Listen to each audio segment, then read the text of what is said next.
Zone. तो आज हम स्टार्ट करने वाले हैं अपने ऑपरेटिंग सिस्टम की लेक्चर सीरीज को। ये हमारा लेक्चर फर्स्ट है ऑपरेटिंग सिस्टम का, जिसमें हम बहुत ही बेसिक से जानेंगे कि ऑपरेटिंग सिस्टम क्या होता है।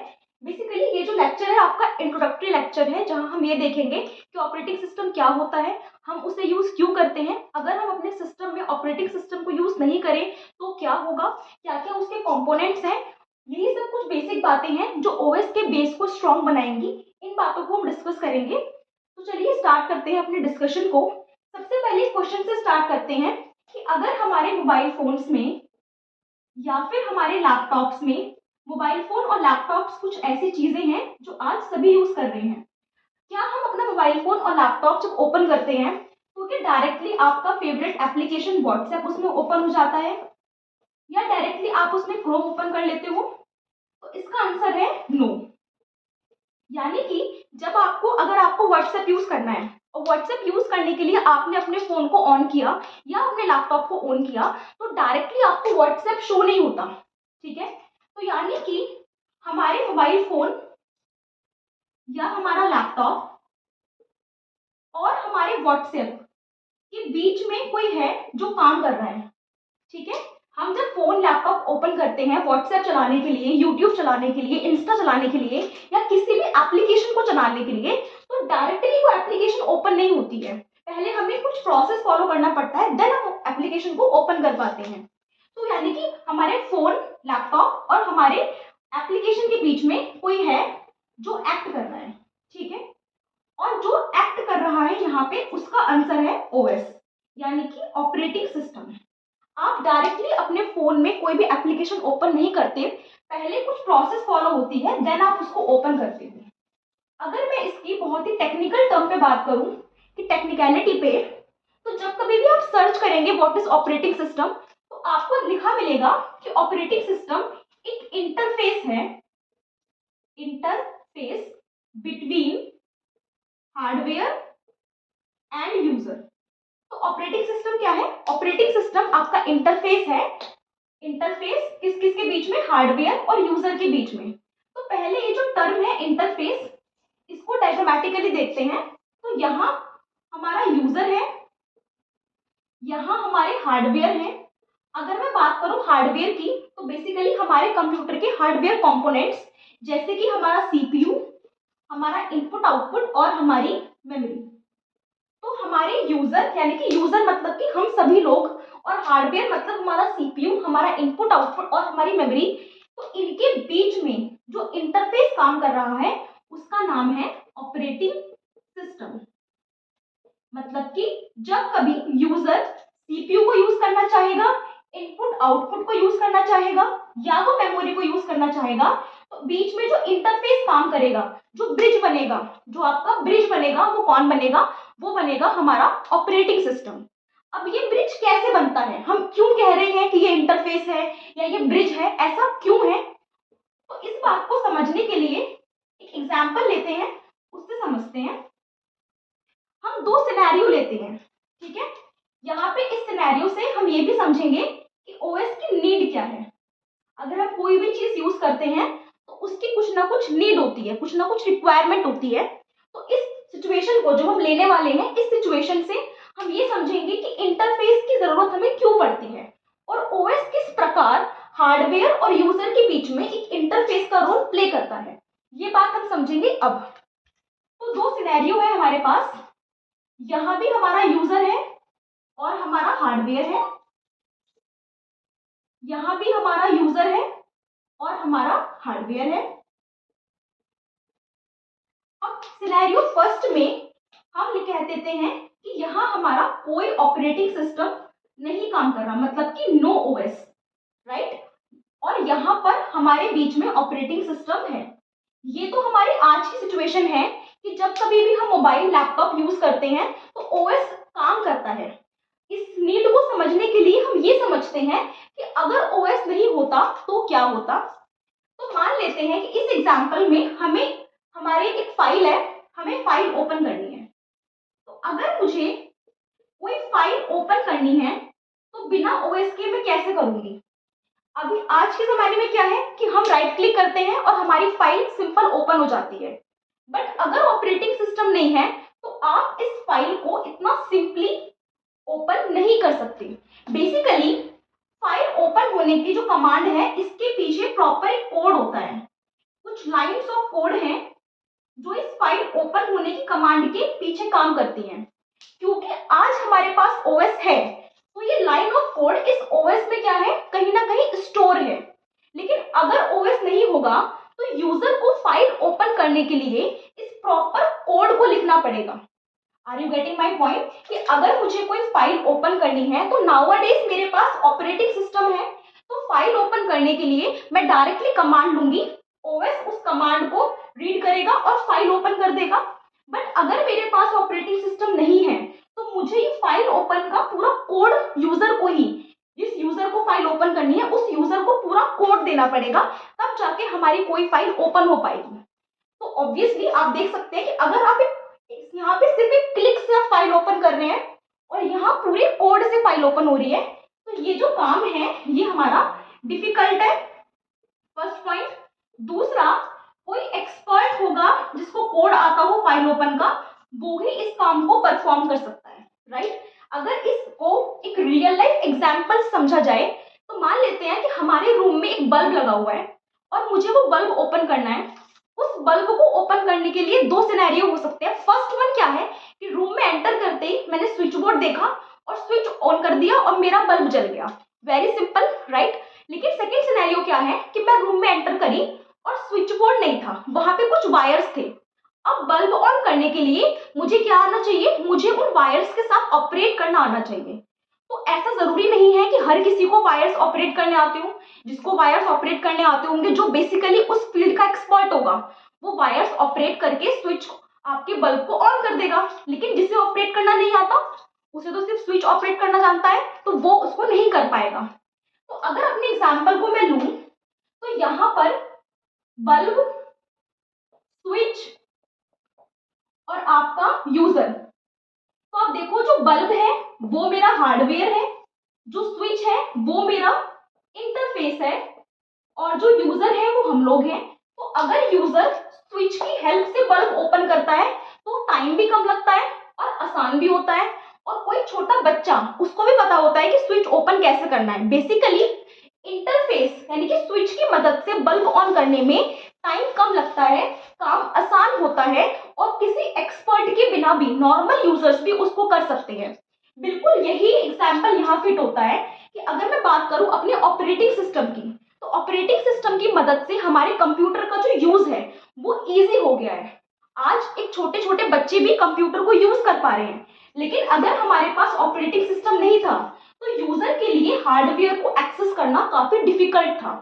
एक और एग्जांपल अगर हम इसमें लें कि अगर यूजर को सीपीयू यूज करना होता था, जब ऑपरेटिंग सिस्टम नहीं थे, और अगर कोई यूजर सीपीयू को यूज करना चाहता है जो कि एक हार्डवेयर कंपोनेंट होता है, तो यूज करने के लिए उसे पूरा प्रॉम्प्ट लिखना पड़ता था, यानी कि उसे पूरा लाइंस ऑफ कोड लिखना पड़ेगा। इस लाइंस ऑफ कोड में ये होगा कि यूजर को सीपीयू यूज करना है, तो इन लाइंस ऑफ कोड को यूज करके वो सीपीयू को यूज कर सकता था, यानी कि एक्सपर्ट्स कर सकते थे। उनको पता था कि किस तरह हम अपनी मशीन को इंस्ट्रक्शन देंगे सीपीयू यूज करने की। तो बेसिकली ऑपरेटिंग सिस्टम एक इंटरफेस है हार्डवेयर और यूजर के बीच का इंटरफेस, जो हमारे लिए सिस्टम को यूज करना या हार्डवेयर कंपोनेंट्स को यूज करना आसान बना देता है। ये बात हुई हमारे ऑपरेटिंग सिस्टम की जरूरत की। तो यहाँ पे इस डिस्कशन में अभी हमने ये देखा कि ऑपरेटिंग सिस्टम क्या है। तो बेसिकली वो एक आपका इंटरफेस है हार्डवेयर और सॉफ्टवेयर के बीच का। ऑपरेटिंग सिस्टम इंटरफेस है तो वो हमारे काम को आसान बना देता है, टाइम कम लगता है, और नॉर्मली सभी यूजर्स ओएस की मदद से कंप्यूटर हार्डवेयर कंपोनेंट्स को एक्सेस कर पाते हैं। तो हमने देख लिया कि ओएस हमारा एक इंटरफेस है हार्डवेयर और यूजर के बीच का, ठीक है। अब बात करते हैं अगली। ऑपरेटिंग सिस्टम एक सिस्टम सॉफ्टवेयर होता है। ऑपरेटिंग सिस्टम क्या है? एक सिस्टम सॉफ्टवेयर है। तो यहाँ पे डिस्कशन को करते हैं थोड़ा सॉफ्टवेयर के बारे में कि सॉफ्टवेयर क्या होते हैं। बेसिकली हमारे कंप्यूटर में टू टाइप के कंपोनेंट्स आते हैं, हार्डवेयर और सॉफ्टवेयर। ये बहुत ही बेसिक है, सबको पता होता है। कि हार्डवेयर का मतलब वो कंपोनेंट जिनको हम छू सकते हैं, जिनको हम टच कर सकते हैं, और सॉफ्टवेयर का मतलब सेट ऑफ इंस्ट्रक्शंस या सेट ऑफ प्रोग्राम्स जो आप फिजिकली टच नहीं कर सकते। फॉर एग्जाम्पल, अगर मैं आपसे बोलूं कि व्हाट्सएप जो है वो किस बॉडी का बना हुआ है, व्हाट्सएप लोहे का बना हुआ है या व्हाट्सएप प्लास्टिक का बना हुआ है, तो आप नहीं बता सकते बिकॉज सॉफ्टवेयर है, आप उसको फिजिकली टच नहीं कर पा रहे हो कि आप उसके टाइप बता सको कि उसकी बॉडी टाइप क्या है, वो एक सॉफ्टवेयर है। तो सॉफ्टवेयर अगेन हमारे दो प्रकार के होते हैं, एक होता है सिस्टम सॉफ्टवेयर और एक हमारा होता है एप्लीकेशन सॉफ्टवेयर। एप्लीकेशन सॉफ्टवेयर वो होते हैं जो किसी टास्क को करने के लिए बनाए जाते हैं। बेसिकली एप्लीकेशन का मतलब ही होता है यूज करना, राइट? तो एप्लीकेशन सॉफ्टवेयर वो सॉफ्टवेयर हैं जो किसी काम को करने के लिए बनाए गए हैं, जिस काम को करने के लिए बनाए गए हैं उसी काम को परफॉर्म करते हैं। जैसे कि हमारा VLC media player, VLC media player आपका बनाया गया है वीडियोस को देखने के लिए, ऑडियोस को सुनने के लिए, तो ये कॉलिंग नहीं कर सकता, है ना। एमएक्स प्लेयर बनाया गया है आपका वीडियो देखने के लिए, तो वो भी कॉलिंग नहीं कर सकता। तो एप्लीकेशन सॉफ्टवेयर वो सॉफ्टवेयर है जो किसी काम को करने के लिए बनाए गए हैं और उसी काम को वो करते हैं, right. Now come to the next, system software. System software वो सॉफ्टवेयर होते हैं जो एप्लीकेशन सॉफ्टवेयर को रन होने के लिए एक प्लेटफॉर्म प्रोवाइड करते हैं। दोबारा, सिस्टम सॉफ्टवेयर वो सॉफ्टवेयर होते हैं जो एप्लीकेशन सॉफ्टवेयर को रन होने के लिए एक प्लेटफॉर्म प्रोवाइड करते हैं। तो हम ऐसे बोल सकते हैं कि यहाँ हमारा यूजर है, यहाँ यूजर ने ओपन करना है कोई एप्लीकेशन, मान लीजिए व्हाट्सएप ओपन करना है, यूट्यूब ओपन करना है, व्हाटएवर द एप्लीकेशन। उसके बाद बीच में कौन है, हमारा सिस्टम सॉफ्टवेयर है और यहाँ हमारा हार्डवेयर कंपोनेंट है। तो आप इस डायग्राम में देख सकते हैं कि जब कभी यूजर को कोई एप्लीकेशन ओपन करनी है तो उस एप्लीकेशन और हार्डवेयर के बीच में जो लिंक एस्टेब्लिश कर रहा है वो कौन है, सिस्टम सॉफ्टवेयर। तो सिस्टम सॉफ्टवेयर एक आपको प्लेटफॉर्म प्रोवाइड कर रहे हैं एप्लीकेशन सॉफ्टवेयर को रन होने के लिए, राइट। तो अगर मैं डिस्कशन समराइज करूं तो एप्लीकेशन सॉफ्टवेयर वो जो किसी काम के लिए बनाए जाते हैं, सिस्टम सॉफ्टवेयर वो जो एप्लीकेशन सॉफ्टवेयर को रन होने के लिए एक प्लेटफॉर्म प्रोवाइड कर रहे हैं, राइट। तो ये बात हुई सिस्टम सॉफ्टवेयर और एप्लीकेशन की। ऑपरेटिंग सिस्टम क्या है? ऑपरेटिंग सिस्टम एक सिस्टम सॉफ्टवेयर है, ठीक है। एक सिंपल एग्जांपल लेते हैं। तो मान लेते हैं यहाँ पे कोई यूजर नाम है एक्स, ठीक है। इस यूजर एक्स को व्हाट्सएप यूज करना है, तो इसने क्या करा, अब ये यूजर एक्स जब सिस्टम ऑन करेगा तो डायरेक्टली व्हाट्सएप को लॉगिन नहीं कर सकता। मान लीजिए इसके लैपटॉप में व्हाट्सएप इंस्टॉल नहीं है, ये ब्राउजर पे चला रहा है, तो अब ये डायरेक्टली व्हाट्सएप नहीं चलाएगा, पहले ये सिस्टम ऑन करेगा। तो सबसे पहले जो रोल आएगा वो आपके ऑपरेटिंग सिस्टम का आएगा। सबसे पहले जो सॉफ्टवेयर रन होगा वो ऑपरेटिंग सिस्टम होगा। ऑपरेटिंग सिस्टम के ऊपर ये ब्राउजर पे जाके व्हाट्सएप को ओपन करेगा। तो यहाँ पे सबसे पहले यूजर किसके पास आया, सिस्टम सॉफ्टवेयर सबसे पहले आया, उसके बाद उसने उसके ऊपर व्हाट्सएप को रन किया। तो सिस्टम सॉफ्टवेयर एप्लीकेशन सॉफ्टवेयर को रन होने के लिए एक प्लेटफॉर्म प्रोवाइड कर रहा है, ठीक है। तो अगर मैं अभी तक के डिस्कशन को एक बार समराइज करूं तो रिकॉल, तो सबसे पहले ओएस क्या है, तो ओएस हमारा एक सिस्टम सॉफ्टवेयर है। ओएस हमारा हार्डवेयर और यूजर के बीच का एक इंटरफेस है। ओएस की मदद से हमारा जो काम है, क्या काम, सिस्टम्स को चलाने का काम, कंप्यूटर्स को यूज करने का काम, हार्डवेयर कंपोनेंट्स को एक्सेस करने का काम, वो आसान हो जाता है। आप इसमें एग्जांपल याद रखेंगे बल्ब का, स्विच का और वायर्स का। अगर आप स्विच से बल्ब ऑन करोगे तो वो आसान है, स्विच एक इंटरफेस है यूजर के लिए बल्ब ऑन करने का, राइट। और अगर आप स्विच को हटा करके वायर्स के साथ ऑपरेट करोगे तो it would be difficult for you, ठीक है। स्विच से कोई भी बल्ब ऑन कर सकता है, लेकिन वायर से बल्ब वही ऑन कर पाएगा जिसको उन वायर्स की नॉलेज होगी। इसी प्रकार ऑपरेटिंग सिस्टम के साथ कोई भी कंप्यूटर्स को चला सकता है, बट अगर ऑपरेटिंग सिस्टम नहीं है तो कंप्यूटर्स को चलाना वुड बी डिफिकल्ट, आपको प्रॉपर कोड लिखना पड़ता है। उसके लिए हमने एग्जांपल लिया कि फाइल ओपन करनी है तो उसका पूरा लिखना पड़ेगा, सीपीयू एक्सेस करना है तो उसकी पूरी इंस्ट्रक्शंस हमें देनी पड़ेगी मशीन लैंग्वेज में, ठीक है। तो ओएस इंटरफेस है जो काम को आसान बना रहा है। ओएस एक सिस्टम सॉफ्टवेयर है जो एप्लीकेशन सॉफ्टवेयर को रन करने के लिए प्लेटफॉर्म देता है।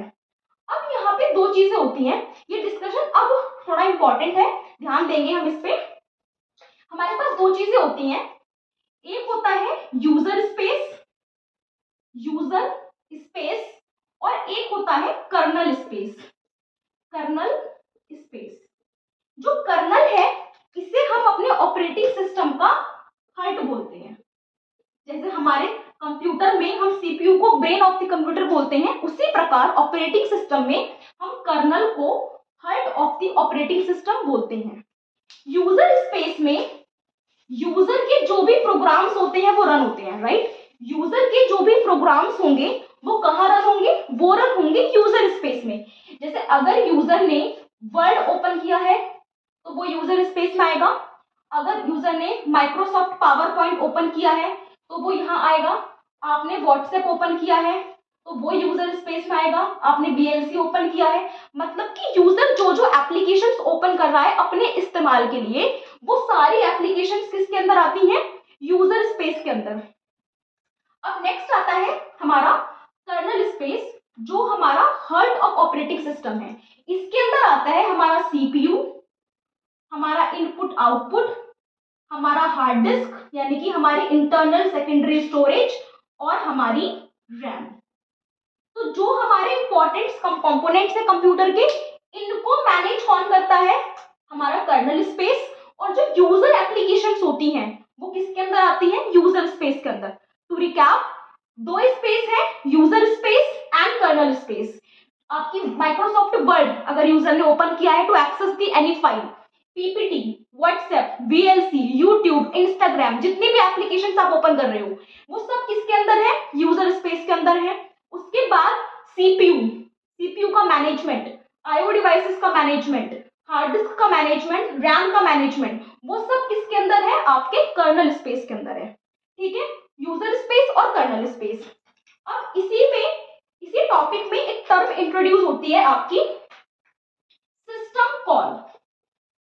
सिस्टम कॉल, ये सिस्टम कॉल क्या है इसे समझते हैं। बेसिकली यूजर, एग्जांपल लेते हैं कि यूजर को कोई फाइल ओपन करनी है। क्या ओपन करनी है, फाइल। फाइल ओपन करने के लिए यूजर ने डबल क्लिक किया है। ठीक है, फाइल ओपन करने के लिए यूजर ने क्या किया, डबल क्लिक किया। अब एक फोल्डर है, फाइल उसमें पड़ी हुई है, यूजर ने उस फोल्डर पे डबल क्लिक किया है, फोल्डर के पास फाइल है। ठीक है, यूजर ने फोल्डर पे क्लिक किया तो यूजर क्या है, हम लोग हैं। और यहाँ पर जो यूजर ने फाइल की बात की है वो फाइल किसी फोल्डर से एक्सेस करना चाहता है, तो वो हमारा एप्लीकेशन है। अब एप्लीकेशन के पास वो फाइल है, यानी कि फोल्डर में वो फाइल है, बट वो फोल्डर या वो एप्लीकेशन उस फाइल को यूजर को ओपन करके नहीं दे सकता जब तक ऑपरेटिंग सिस्टम उसे इस बात के लिए अलाउ नहीं करेगा, राइट। यूजर ने फोल्डर में जाकर के फाइल ओपन करनी है, उसने क्लिक किया, जो हम फोल्डर की बात कर रहे हैं वो मेरा एप्लीकेशन है, यूजर हम सब हैं। तो यूजर ने रिक्वेस्ट किससे किया है, एप्लीकेशन से, to open the file. Application के पास फाइल भी है बट वो विदाउट ऑपरेटिंग सिस्टम या बिना ऑपरेटिंग सिस्टम की परमिशन के उस फाइल को ओपन नहीं कर सकता। तो एप्लीकेशन क्या करता है, एक सिस्टम कॉल जनरेट करता है। सिस्टम कॉल क्या होता है, यहाँ पे सिस्टम कॉल एक तरीका है ऑपरेटिंग सिस्टम से रिक्वेस्ट करने का to open the particular file. User ने रिक्वेस्ट किया एप्लीकेशन को कि भाई मेरी फाइल ओपन करो, एप्लीकेशन के पास यानी उस फोल्डर के पास वो पर्टिकुलर फाइल है लेकिन बिना ओएस के वो फाइल ओपन नहीं कर सकता। तो अब ये क्या करेगा, ओएस से रिक्वेस्ट करेगा उस फाइल को ओपन करने के लिए, या ओएस से बोलेगा। वो रिक्वेस्ट करने का जो तरीका है उसको क्या बोलते हैं हम, सिस्टम कॉल। अब जिस फाइल की यूजर ने रिक्वेस्ट की है, ओएस उसको चेक करेगा कि फाइल एग्जिस्ट करती है या नहीं करती है, और अगर एग्जिस्ट करती होगी तो फाइल क्या हो जाएगी, ओपन हो जाएगी और आप उसको एक्सेस कर लोगे। तो हम तो सिर्फ डबल क्लिक से, डबल राइट क्लिक से अपनी फाइल ओपन करते हैं और हमें लगता है हमारा काम हो गया, बट बैकएंड पे जो वर्किंग है वो ये होती है। यूजर रिक्वेस्ट करता है फोल्डर से, फाइल से या फिर एप्लीकेशन से कि भाई मेरा ये काम कर दो। उसके पास डेटा होते हुए भी वो उसको ओपन नहीं कर सकता, इसलिए वो रिक्वेस्ट करता है ऑपरेटिंग सिस्टम से by the medium of system call. OS check करता है कि फाइल है या नहीं है, अगर होती है तो वो उसको ओपन कर देता है। तो अगर इस पूरे फ्लो को ड्रॉ करें तो सबसे पहले कौन है? यूजर, जो रिक्वेस्ट करेगा एप्लीकेशन से किसी भी काम को कराने के लिए। तो रिक्वेस्ट किससे करेगा? ये एप्लीकेशन से, कि भाई मेरा ये वाला काम कर दो। एप्लीकेशन के पास डेटा है बट वो बिना ओएस की मदद के या बिना ओएस की परमिशन के वो ओपन नहीं कर सकता। तो एप्लीकेशन क्या जनरेट करता है? System call. सिस्टम कॉल किसके पास जाती है? आपके ऑपरेटिंग सिस्टम के पास जाती है। ऑपरेटिंग सिस्टम या फिर मेरा यहाँ पे क्या आता है? कर्नल स्पेस, जो टर्म अभी हमने बताई, heart of the operating, kernel space. उसके बाद कर्नल क्या करता है? चेक करता है फाइल है या नहीं है।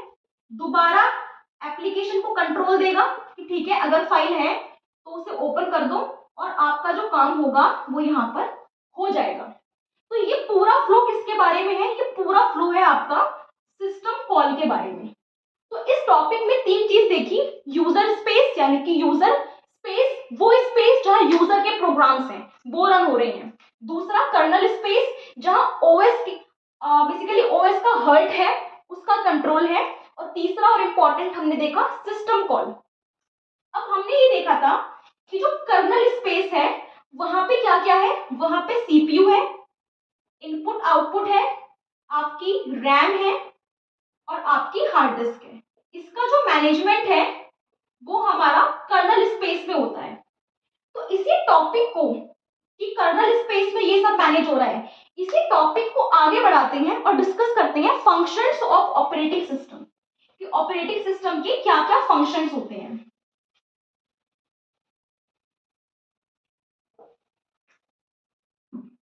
तो यहां पे देखते हैं फंक्शंस ऑफ ऑपरेटिंग सिस्टम। तो ऑपरेटिंग सिस्टम को एक नाम से जाना जाता है और वो नाम है रिसोर्स मैनेजर। ऑपरेटिंग सिस्टम को जाना जाता है एक नाम से और वो नाम क्या है? Resource manager. कौन कौन से रिसोर्सेज की बात हो रही है? यहां बात हो रही है आपके सीपीयू की, यहां बात हो रही है आपके इनपुट आउटपुट की और यहां बात हो रही है आपकी मेमोरी की। तो ये आपका ओएस क्या है? ओएस आपका रिसोर्स मैनेजर है। कौन कौन से रिसोर्सेज? सीपीयू, इनपुट आउटपुट और मेमोरी। डिस्कस आज करते हैं। अच्छा, आजकल हम लैपटॉप यूज करते हैं तो हम एक साथ मोर देन वन प्रोग्राम करते हैं। फॉर एग्जांपल, मैं वर्ड पे काम कर रही हूँ, मैंने गूगल भी खोल रखा है, मैं गाने भी सुन रही हूँ, मैंने यूट्यूब भी चला रखा है। तो बेसिकली मैं एक साथ मल्टीपल टास्क परफॉर्म कर रही हूँ और इसी चीज को बोलते हैं मल्टीटास्किंग। ठीक है, अब मान लेते हैं कि मैं तीन प्रोसेस चला रही हूँ, process P1, process P2, process P3। अगर आप रिलेट करें तो ये मैं चला रही हूँ व्हाट्सएप, ये मैं चला रही हूँ यूट्यूब और यहाँ मैं चला रही हूँ वर्ड। तो ये वर्ड है और ये व्हाट्सएप है। ठीक है, अगर हम नॉर्मल यूजर से रिलेट करें तो व्हाट्सएप पे मैं अपनी फाइल्स मंगा रही हूँ, यूट्यूब से मैं गाने सुन रही हूँ और उन फाइल्स का डेटा मैं वर्ड पे कॉपी कर रही हूँ, तो वर्ड भी चल रहा है। तो ये मल्टीपल प्रोसेस चल रहे हैं और हमें ये बात पता है कि आपके कंप्यूटर सिस्टम के अंदर जितने भी प्रोसेस आते हैं उन सबको सीपीयू चाहिए होता है, उन सबको इनपुट आउटपुट चाहिए होता है और उन सबको मेमोरी चाहिए होती है। कोई भी प्रोसेस ऐसा नहीं है जो इन तीनों के बिना अपना एग्जीक्यूशन कंप्लीट कर ले। अब प्रोसेस तो तीन है, सीपीयू भी एक है, मेमोरी भी एक है, आईओ भी एक है। तो किस तरीके से इन तीनों को इन तीन प्रोसेस में मैनेज किया जाएगा? मतलब कितने टाइम के लिए सीपीयू को मिले, P1 को सीपीयू मिलेगा, कितने टाइम के लिए P2 को सीपीयू मिलेगा, कितने टाइम के लिए P3 को मिलेगा। तो मल्टीपल प्रोसेसेस में इन डिवाइसेस को, इन रिसोर्सेस को मैनेज करना कि ये डिवाइसेस किस प्रोसेस को पहले मिलेंगे, किस प्रोसेस को बाद में मिलेंगे, किसको कितने टाइम के लिए मिलेंगे, इसी को बोलते हैं रिसोर्स मैनेज करना। ठीक है, तो रिसोर्स मैनेजमेंट का मतलब कि अगर नहीं मल्टीटास्किंग में मल्टीपल प्रोसेस ही चलते हैं तो मल्टीपल प्रोसेस में अपने सीपीयू को मैनेज करना, अपने आईओ को मैनेज करना और अपनी मेमोरी। अच्छा, इस मेमोरी में हम मेन बात कर रहे हैं आपके रैम की, आपकी रन टाइम मेमोरी की। तो हम कैसे इन तीनों को मैनेज मैनेज कर रहे हैं अपनी मल्टीपल प्रोसेसेस में, इसे ही कहते हैं रिसोर्स मैनेजमेंट। अब यहाँ से 3 फंक्शन बनते हैं। तो हमारा ओएस क्या है, रिसोर्स मैनेजर है। तो अगर मैं सिर्फ बात करूं सीपीयू के मैनेजमेंट की, कि ओएस मेरा सीपीयू को मैनेज कर रहा है कि भाई ये 3 प्रोसेसेस में पहले सीपीयू किसको मिलेगा, कितनी देर के लिए मिलेगा, कितने टाइम के लिए टास्क परफॉर्म कर सकते हैं ये अपना इसके अंदर। तो अगर इंडिविजुअली सीपीयू की बात की जाए तो क्या बनता है ये, प्रोसेसर मैनेजमेंट, क्योंकि CPU is also known as processor. अगर मैं बात करूं ओनली एंड ओनली मेमोरी की, कि मेरी एक ही रैम है, पहले किस प्रोसेस को मेमोरी में एंट्री मिलेगी, किस प्रोसेस को कितनी रैम मिलेगी, है ना, कौन सा प्रोसेस कितनी देर तक रैम में रह सकता है। तो अगर मेमोरी की बात की जाए तो ये क्या है आपका मेमोरी मैनेजमेंट। और मेमोरी में हम बात कर रहे हैं आपके पर्टिकुलर रन टाइम मेमोरी की, यानी कि रैम की। और अगर मैं बात करूं आईओ की, इनपुट आउटपुट ऑपरेशंस करने के लिए किस प्रोसेस को पहले आईओ का एक्सेस मिलेगा, किसको बाद में, किसको कितने टाइम के लिए मिलेगा, तो थर्ड बन जाता है आपका आईओ मैनेजमेंट। तो 3 तो यही हो गए आपके, प्रोसेस मैनेजमेंट, प्रोसेसर मैनेजमेंट यानी कि सीपीयू को मैनेज करना within the multiple programs, memory management यानी कि रैम को मैनेज करना within the multiple programs, और आईओ को मैनेज करना within the multiple programs. उसके बाद 3 फंक्शन तो ये हो गए। अब हमारा अगला जो फंक्शन आता है वो आता है स्टोरेज मैनेजमेंट का। फोर्थ वन है हमारा स्टोरेज मैनेजमेंट। अब यहाँ पे कंफ्यूजन है कि स्टोरेज मैनेजमेंट ये है और मेमोरी मैनेजमेंट ये है, क्या ये दोनों सेम है? The answer is no.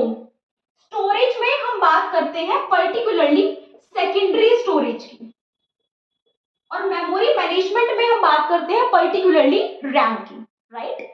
तो स्टोरेज मैनेजमेंट में जिसकी बात हो रही है वो सेकेंडरी मेमोरी है, आपके कंप्यूटर की, आपके लैपटॉप की। और रैम की बात अगर हम करें तो वो है आपका मेमोरी मैनेजमेंट। तो आपकी सेकेंडरी स्टोरेज में फाइल्स को रखना, उनको डिलीट करना, उनको ओपन करना, उनको क्लोज करना। अभी हमने एग्जांपल देखा था ना कि यूजर ने रिक्वेस्ट किया फोल्डर नामक एप्लीकेशन से कि फाइल को ओपन कर दो। फोल्डर में फाइल है बट वो ओपन नहीं कर सकता, तो उसने रिक्वेस्ट किया ओएस से by the help of system call. तो ओएस ने चेक किया कि फोल्डर में फाइल है या नहीं है, देन उसको ओपन किया। तो वो क्या था, वो परफेक्ट एग्जांपल था सेकेंडरी स्टोरेज मैनेजमेंट का, क्योंकि ओएस के पास ही एक्सेस है कि इसके अंदर जो फाइल्स पड़ी हैं आप उन्हें डिलीट करो, उनको मॉडिफाई करो, उनको क्लोज करो, उनको राइट करो, उनको रीड करो। तो जो भी सेकेंडरी स्टोरेज का डेटा है उसको मैनेज करना किसका काम है, आपके स्टोरेज मैनेजमेंट का। फिफ्थ वन आता है हमारा प्रोटेक्शन एंड सिक्योरिटी। तो हम आजकल सभी अपने मोबाइल फोन्स में और अपने लैपटॉप्स में पासवर्ड लगाते हैं। क्यों लगाते हैं? हम इसलिए लगाते हैं कि हमारा पासवर्ड हमें पता होगा या हमारे क्लोज्ड वंस को पता होगा, वही हमारे डिवाइस को एक्सेस कर पाए। तो पासवर्ड का जो मैनेजमेंट है, मान लीजिए आपके लैपटॉप का पासवर्ड है 2345 और किसी और ने 567 एंटर कर दिया, तो वो क्या दिखाता है, रॉन्ग पासवर्ड दिखाता है। तो ये काम कौन कर रहा है, ये काम ऑपरेटिंग सिस्टम कर रहा है। तो प्रोटेक्शन और सिक्योरिटी में आप एग्जांपल लिख सकते हो पासवर्ड का, एग्जांपल हम लिख सकते हैं पासवर्ड का। तो इससे क्या हो रहा है, इससे जो अनऑथोराइज्ड यूजर्स हैं, जिनको लैपटॉप का पासवर्ड नहीं पता या आप नहीं चाहते कि वो आपके डिवाइस को यूज करें, उनसे आपके सिस्टम को क्या मिल रही है, प्रोटेक्शन मिल रही है। तो प्रोटेक्शन एंड सिक्योरिटी भी कौन इंश्योर करता है, हमारा ऑपरेटिंग सिस्टम। उसके अलावा जब मल्टीपल प्रोसेस रन कर रहे होते हैं, P1 भी रन कर रहा है, P2 भी, P3 भी, इन प्रोसेसेस में सीपीयू को मैनेज करना प्रोसेसर मैनेजमेंट है, इन प्रोसेसेस में मेमोरी को मैनेज करना मेमोरी मैनेजमेंट है, आईओ को मैनेज करना इनपुट आउटपुट मैनेजमेंट है। अब ये प्रोसेस अपने अपने स्पेस में काम करें, मतलब कि ना तो P1 इंटरफेयर करे P2 में, ना P2 इंटरफेयर करे P3 में। एग्जांपल लो, आपने क्रोम खोला और उस पे यूट्यूब, व्हाट्सएप और इंस्टा तीनों ओपन कर लिए, क्या इस बात की चांसेस है कि यूट्यूब का डेटा व्हाट्सएप पे आ जाएगा या व्हाट्सएप का डेटा इंस्टा पे चला जाएगा? नहीं। जो स्पेस यूट्यूब को मिला है, यूट्यूब अपना काम अलग करेगा, इंस्टा अलग करेगा, व्हाट्सएप अलग करेगा। तो बेसिकली जो प्रोसेसेस आप चला रहे हो वो अपने अपने स्पेस में इंडिविजुअली काम कर सके, कोई किसी में इंटरफेयर ना ना करें, अपना अपना काम करें एंड देन बंद हो जाएं। तो ये काम किसका है? Protection and security. आपके प्रोसेसेस को प्रोटेक्ट करना, उनको सिक्योर रखना, ये काम भी कौन करता है? ओएस करता है। तो आज के डिस्कशन में हमने क्या क्या देखा? सबसे पहले हमने स्टार्ट किया ऑपरेटिंग सिस्टम कि वो क्या होता है। तो ऑपरेटिंग सिस्टम एक ब्रिज है, एक इंटरफेस है आपके यूजर के बीच का और आपके हार्डवेयर के बीच का। फिर हमने स्विच बल्ब वाला एग्जांपल लिया कि जिस तरह स्विच हमारे काम को आसान बनाता है, उसी तरह ऑपरेटिंग सिस्टम की मदद से कंप्यूटर्स को ऑपरेट करना आसान हो रहा है। उसके बाद कर्नल स्पेस, यूजर स्पेस और लास्ट में फंक्शंस। तो आज के लिए इतना ही। Thank you for watching. Stay connected for upcoming videos.